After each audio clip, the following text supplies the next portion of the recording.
Good morning mga day, this is Basudan, yung vlogger, a day in my life as a content creator at age of 14. Kaya naman papasabi ka na lang talaga dito ng I for Dago! Hi guys! For today's vlog, isamahan nyo nga po pala kami ni Mama na gumawa ng homemade Ilocos Empanada dito sa bahay. Nabitin nga po pala ako dun sa pinakaunang luto nila Mama ng Ilocos Empanada. Kaya naman for today's video, igagawa ulit kami!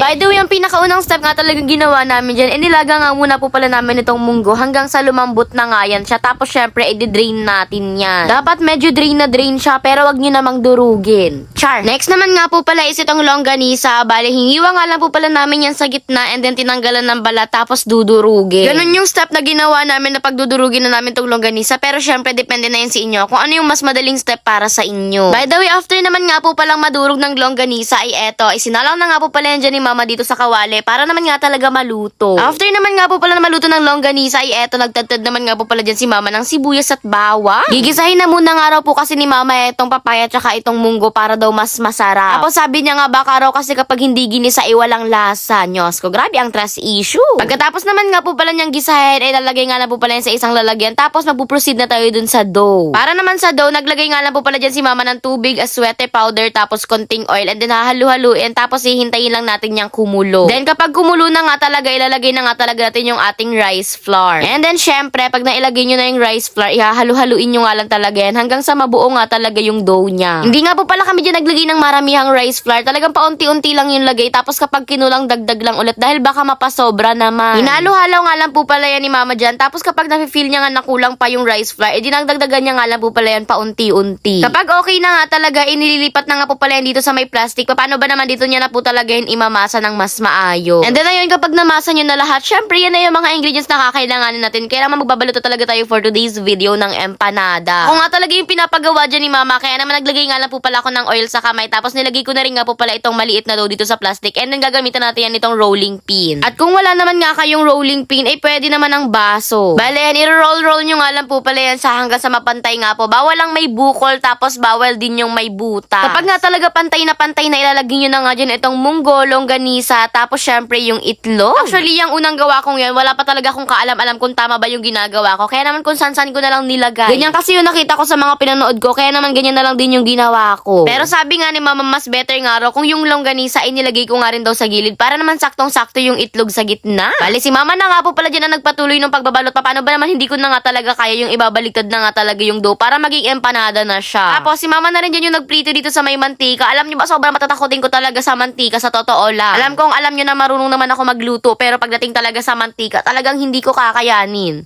Ay. Tapos ayan, habang piniprito naman nga po pala yung Ilocos Empanada eto at patuloy lang nga talaga dito sa paggawa si Mama. Paano ba naman, sayang naman nga raw talaga sa apoy tsaka mabilis din maluto yung Ilocos Empanada. Syempre depende yan sa kung gaano kalakas nga talaga yung apoy nyo. And of course, madami-daming ulit lang kayong gagawa niyan hanggang sa maubos nyo nga talaga yung dough tsaka ito mga pampalaman ninyo. Sayang naman kasi kung hindi natin uubusin. Alam nyo ba, napansin ko lang talaga yung gawa ko yung pinakang overload dahil sobrang dami ko talaga dong nilagay tapos yung kay Mama halos kakaunti lang, medyo sakto lang. And ayun, after naman nga po pala is finally luto na lahat ng Ilocos Empanada. Kaya na magbumukbang na tayo for today's video. Inuksan ko na muna nga po pala yung sa gitna at grabe, parang super perfect nitong nakuha ko. In fairness, sobrang sarap ng ginawa namin for today's video. Parang 10 out of 10 na to.